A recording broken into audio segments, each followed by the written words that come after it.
Hello there everybody, Sam's Trains here and welcome back to the railway once again. And welcome back to the final running day of this second series. And in fact, the final running day of the year. This will be the last one. And that's crazy. I have got one more video to come out, which is going to be like a thank you video and a goodbye and whatnot. But yeah, this is the final running video, and as you probably would have seen from the title, it's all about Pacifics today. Pacifics of all different shapes and sizes, but obviously they're all pretty big, being Pacifics. But yeah, hopefully you'll enjoy that. And of course what we mean by Pacifics, if you didn't already know, is the wheel configuration basically, which is a 462. And it was quite a popular wheel configuration here in the UK and also in other parts of the world, but especially here in the UK, and there's loads and loads of British Pacifics to look at. But today I've selected 5 for you. One of them isn't British at all, and we'll come to that later on. But let's take a look at the first one then.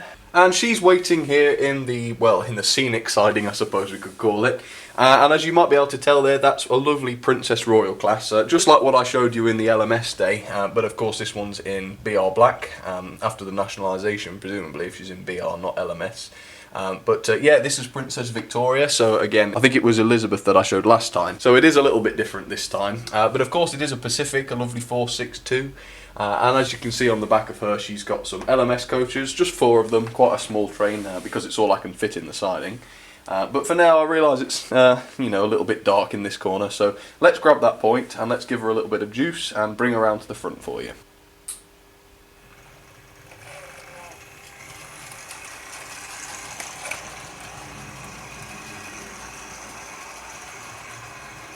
And as you may be able to tell, she's one of the slightly later Triang/Hornby models, which means that she has got the smaller wheel flanges, which of course is essential for running on modern track.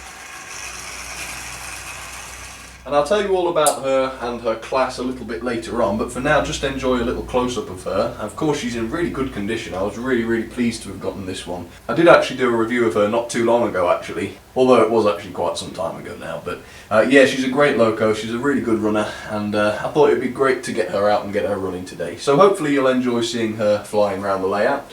Well, hopefully not flying, of course, but yeah, let's give her a little bit of juice then, try her out doing some slow running before she hits these points, and we'll see how she performs. So yeah, a little bit of juice here. Yeah, that's not bad, is it? It's pretty good. Okay, and full steam ahead.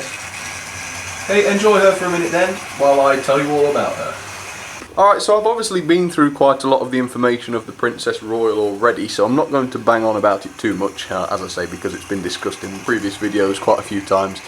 So yeah, the class was introduced in 1933 to the design of William Stanier, for the LMS railway of course, and as you can see she's got those LMS coaches. There were 13 produced in total, the main batch of 10 in 1935, but the first 2, which were a little bit less successful, were produced in 1933.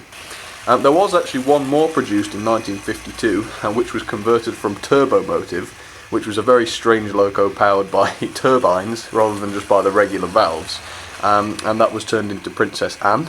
This locomotive, Victoria, was the 5th of the Princess Royal locos, built in July 1935, and she was in service for 26 years before she was withdrawn in 1961, and unfortunately she was scrapped. So enjoy her for a little while longer, then we'll stop her and introduce you to number 2.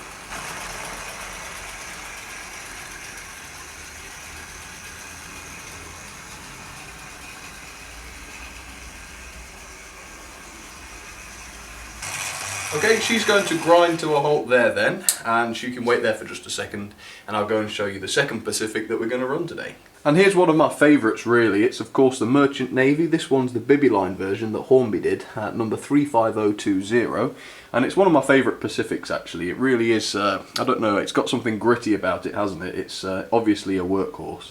And yeah, she's going to be pulling some freight, not a terrible amount. She's got a food train, so milk, pork, crisp snacks and nuts, and Weetabix. Yeah, that's certainly my kind of train anyway. So let's get her out of this siding because it's a little bit dark. We'll bring her around to the front so that you can see this gorgeous Pacific up close and personal. So let me just grab this point then. Here goes then. And this one's a really good smooth runner, as you can see. But we'll keep the pace up a little bit while she gets out of the siding, just to make sure nothing goes wrong. We seem alright.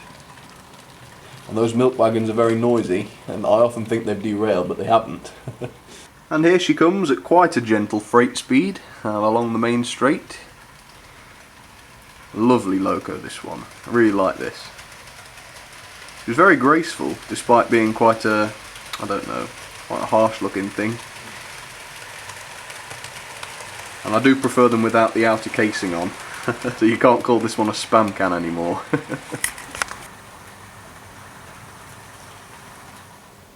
There we go. And there she is then, up close and personal, the beautiful Merchant Navy class, without the streamlining, or without the outer casing, as it's also known as. And yeah, really lovely locomotives. I've got all sorts of information to give you about those, but I'll do that as always once she's up and running. And speaking of getting her running then, let's get her going again at a nice freight speed. No sense in keeping her sitting there for too long, and I guess you'll all enjoy her more once she's up and running. So here we go, little power. Let's try and do a good smooth hornby start. Now this is on DC. There we go, not bad at all. She's very powerful, this one. Okay, so here we go then. This is the story of the Merchant Navy class. So the first of the Merchant Navy were built in 1941 to the design of Oliver Bullitt, and they featured his own chain-driven valve gear, which is of course quite different to the normal Walschaerts valve gear we're used to. These were the first of Bullitt's Pacifics, and he built 30 of them. And the West Country class that I showed you a couple of days ago followed in 1946, and the design of that did benefit from the various experience gained with the running of the Merchant Navy class. The outer casing, or streamlining, of these locomotives was removed between 1955 and 1959, which makes the engines look a lot more elegant, I think, and as you can see, this one running now is one of the examples. So it's clearly modelled on an example during the late 50s, after the nationalisation of course, which explains why it's in BR green. Sadly, there were none of them preserved because they were all rebuilt with Walschaerts valve gear, which did solve a lot of the maintenance issues with the class. So enjoy her for a second longer, then we'll start the Princess up as well and get them to run together.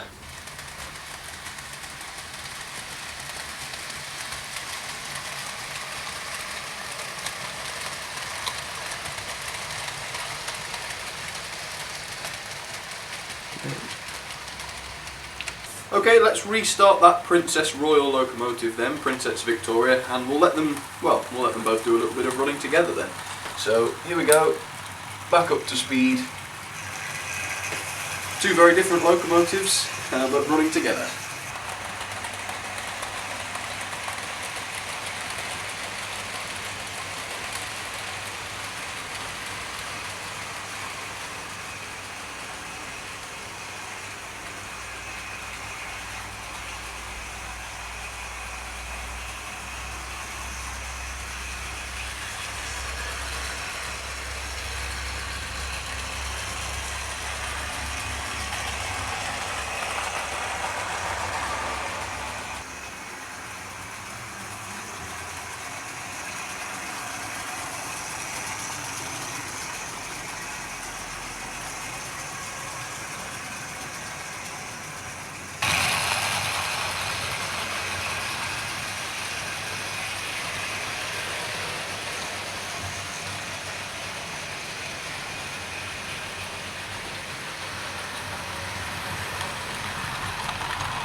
Okay, so time to put the princess back to bed then. Let's stop her just ahead of this point.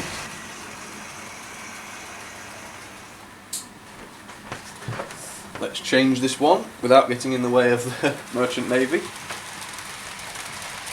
And we'll back her straight back into that siding.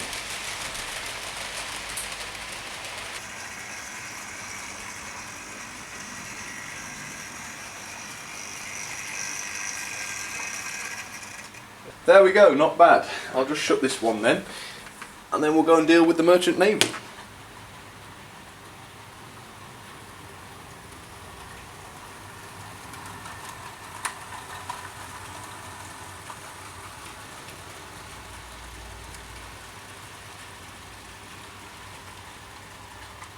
Right, stop her just up the line a bit then.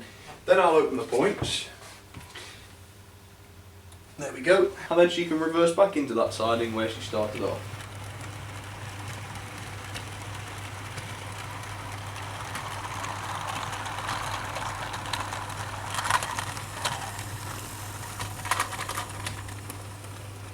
Well, minor derailment there from a couple of these milk wagons, but they are very troublesome. With them being six-wheeled, they're very, very strange. The ones at each end are free to sort of pivot, and the ones in the centre are able to move left and right to negotiate tight curves. So, you know, a little bit of a trouble over points, but normally alright. And there she is, the lovely Merchant Navy, back where she started out. So hopefully you enjoyed seeing her, but for now let's move on to the next couple of locomotives. And next up we've got Britannia, although this one's not Britannia, it's actually Owen Glendower, or Glendower, I still don't know how to say it. And these are quite modern locomotives. They were introduced, you know, in the sort of early 50s, and so they were some of the last Pacifics to be run on British rails, or at least designed on British rails. But they were very powerful, very efficient, and I'll tell you all about them in a minute. But yep, lovely Pacific. This one's in quite a light shade of BR green, whereas the other one I've got is a lot darker, but yeah, she's not running today. She's got a mix and match of coaches on the back, a couple of blood and custard, a couple of blood and custard Gresley coaches as well, and at the back there some of Gresley's teak coaches as well. Which makes quite a nice, interesting, varied rake of six coaches, and of course in real life you see quite a lot of variation in the coaches that locomotives pull. So anyway, let's get these points, and we'll give her a little spin and get around to the front for you.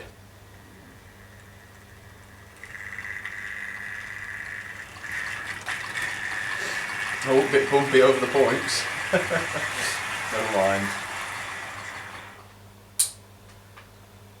Flick those points back and bring the coaches back some.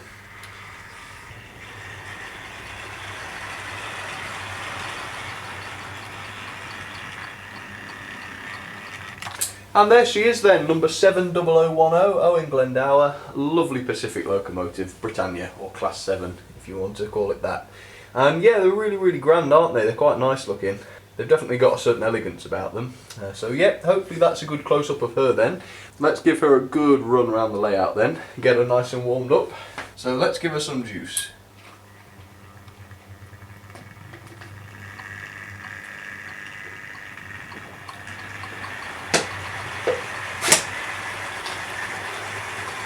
Okay, so the Britannias, or the BR Class 7, were first introduced in 1951 to the design of Robert Riddles. There were 55 of these lovely locos built over a period of 3 years, so not too long, the final year being 1953, and they were very, very cheap to produce, very simple, and they were easily maintained, which made them a perfect standard for the British Railways.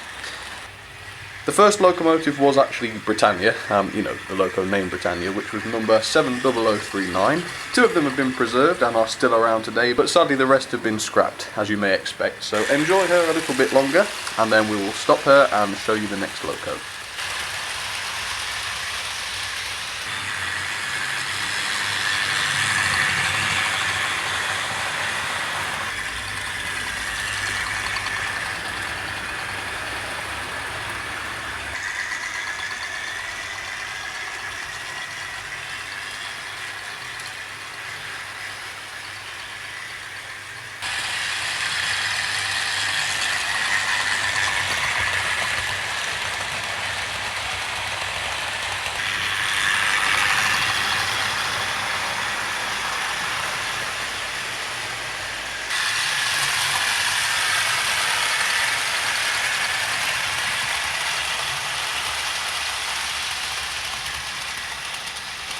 Okay, so we'll pause Britannia just there. Well, not Britannia, I shouldn't call her Britannia. I'll pause Owen just there, and she'll be happy just there, I reckon.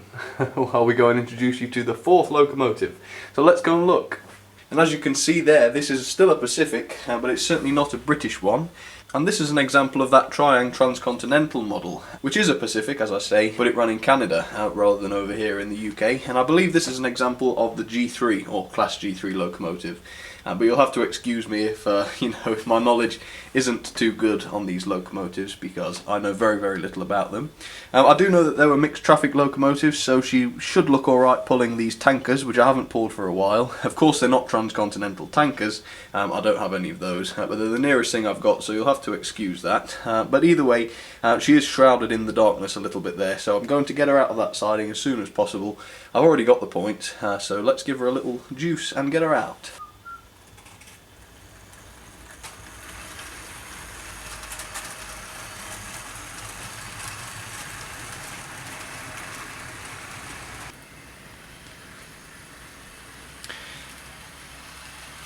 And you can really tell that she's from a country that has a lot of snow. I mean, not just because of the snowplow, but just because of the way she looks. You can really just imagine her in a snowy landscape, can't you? There we go. And she certainly is a bit of something different, although you may recognise that her chassis is very, very similar to the Princess Royal's chassis, and the tender is in fact a Flying Scotsman chassis. So you can certainly see that Triang, or by then Hornby, were certainly using parts of their other locomotives. But having said that, the body on there is certainly very, very different to anything we might see running on British rails. So I thought this would be an interesting addition to the Pacific Day. So there's a good close-up of her anyway. Running number 1542, lovely transcontinental loco. And of course she's got the addition of a bell as well on the top there, which is something of course that British locomotives don't have, but quite famously American and obviously in this case Canadian locomotives do have. So yeah, that's pretty cool. Let's get her going then, and I'll tell you a little bit about these locos, although I couldn't find an awful lot, so you'll have to excuse that. But yeah, here we go, a little more juice for her then, and she'll get off around the layout.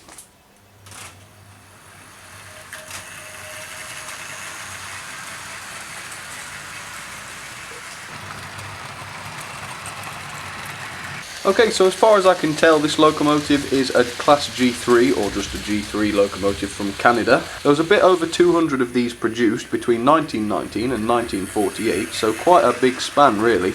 And they were all withdrawn between 1954 and 1965, which is very similar to the UK, I suppose, with their withdrawal of locomotives. So very similar in that sense, but in every other way they are very, very different. But hopefully you've enjoyed seeing her. So enjoy her for a second longer, and we'll start Britannia up next to her. I suppose they look very strange together, but we'll still let them have a run anyway.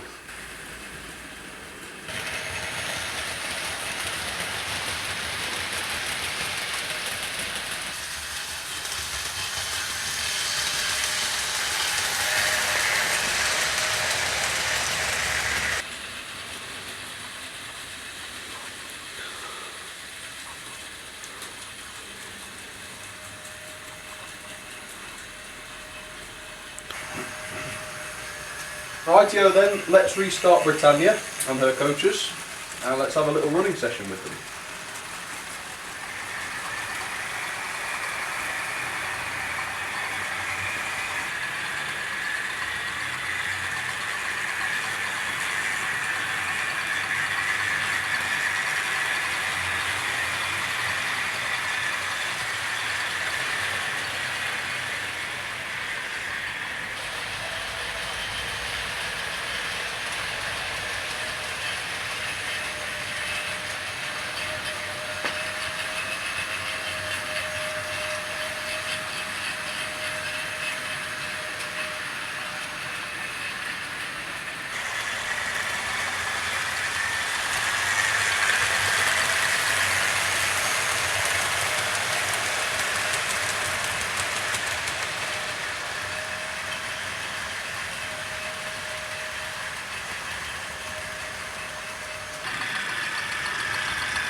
Okay, so time to put Owen back to bed then. I'm just going to stop her in front of this siding.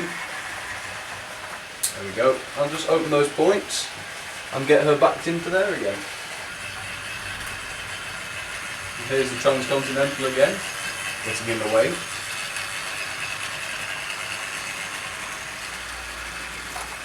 Oh, she's still on the point. Not to worry, hopefully that should fix it. There we go. Just going a bit too slow. There we go. Okay. And we'll stop the G3 about there then. Whoa. I think we've just had an oil spillage. Okay, we'll leave her there for a second then, and then I'll show you the next loco, which is the final loco of the day. And I don't think it would really be right to do a day with Pacifics and not show an A1 of some sort. So here she is, the brand new Tornado. The model's not totally brand new, I got her, over a year ago. But the Locomotive in real life is of course relatively new. Now before I get her out and tell you all about her, I'll tell you about the rolling stock, and as you can see she's got some of the Coronation Scott coaches, which of course are not really correct for her at all, being an L&ER locomotive, and in this case BR livery. So LMS coaches really aren't suitable at all, but it was either that or the BR coaches, those sort of intercity ones, but I didn't think they would work very well. Because I've only just used those, so I thought it would be a nice opportunity to get the LMS coaches out again, the Royal Scot ones, to give those a run, so please excuse that, but for now let's give her a little bit of juice and get her out of that siding and bring her around to the front and I'll show her to you. Okay, let's do that now.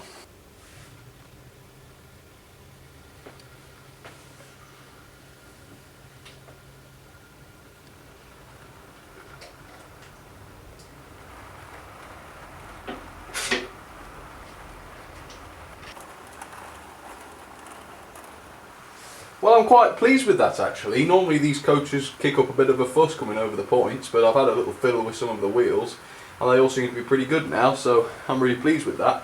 Okay, we'll stop her about there then. There we go. I'll just push her back a little bit so she's not too far out. But yeah, there she is then, number 60163, and there's a long and confusing history behind the Class A1, and I'm going to do my very best to try and explain that to you. But while I do so, I think it's best that we get her going, get her up and running. So here she goes then, slowly at first. The lovely A1 Tornado in BR blue. Right, off she goes then.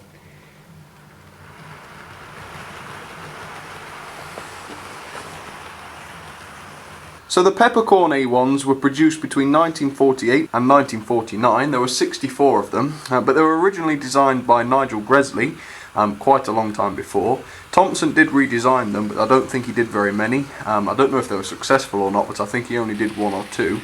But then Arthur Peppercorn came along and replaced Thompson, and I think he did most of the work, and I think possibly they even ordered some new locomotives rather than converting the old ones.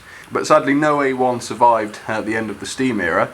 But in the case of this locomotive, Tornado, it was built brand new in 2008, so in a way it sort of redeems the fact that they were all scrapped, but it was a brand new model, and it was a bit new and improved as well. Apparently it didn't follow the design exactly, but it was improved slightly. So yeah, that's a little bit about the A1. Enjoy her for a second longer, and then we'll start up the Canadian Pacific Locomotive, and we'll get them running together.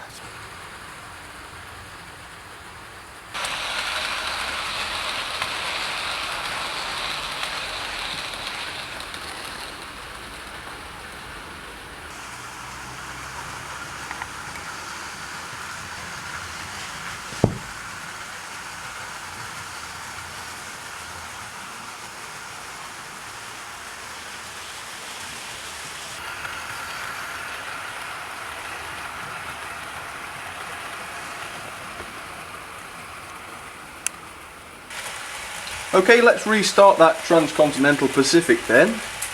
And once again we find ourselves with a very odd combination of locomotives, but hopefully a very interesting one all the same.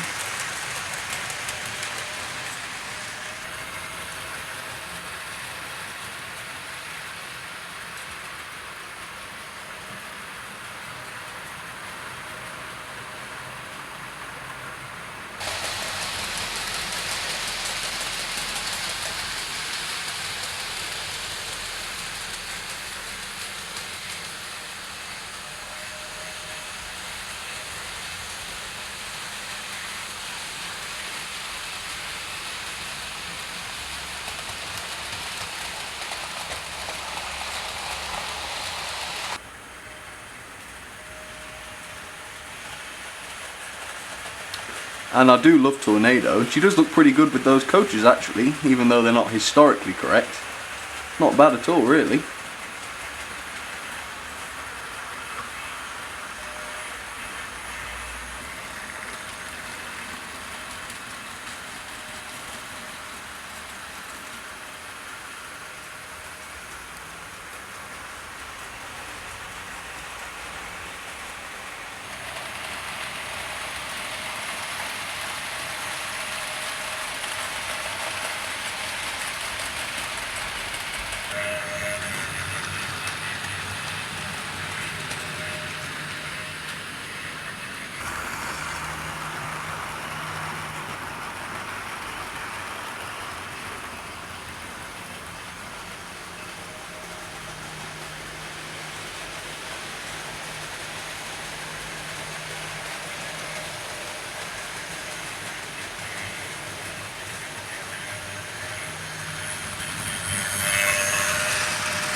So there you have it then, that's the last running session of the year I suppose, and that was a day with Pacifics, and hopefully you enjoyed seeing these 5.